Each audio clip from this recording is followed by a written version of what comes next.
இந்த ஏமா மேட்ரஸ் பார்த்தீங்கன்னா, பொதுவா கொஞ்சம் சாஃப்ட்டான மேட்ரஸ் தான்.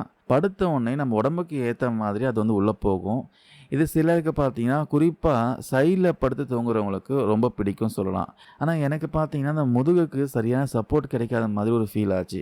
ராத்திரி முழுக்க என் உடம்பு ஒரு பள்ளத்தில விழுந்து கிடக்கிற மாதிரி ஒரு ஃபீல் ஆச்சு. முதுகு தண்டு நேரா இல்லாததுனால தான் எனக்கு இந்த பேக் பெயின் வருதுன்ட்டு கொஞ்ச நாள்ல எனக்கு புரிய ஆரம்பிச்சுச்சு.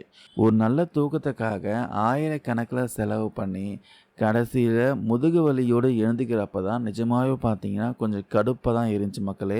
சரி நமக்கு தான் இது செட் ஆகலையே, அவங்க தான் தைரியமா 100 நைட்ஸ் ட்ரையல் அதாவது 100 நாட்கள் ட்ரையல் தராங்களேன்ட்டு ரிட்டர்ன் பண்ணி காச வாங்கிடலான்ட்டு முடிவு பண்ணேன்.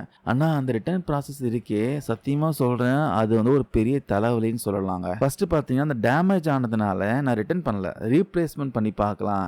ஒரு நல்ல ப்ராடக்ட் அனுப்புவாங்க. ஸோ இதோட பெட்டரா இருக்கும் தான் நான் ட்ரை பண்ணேன்.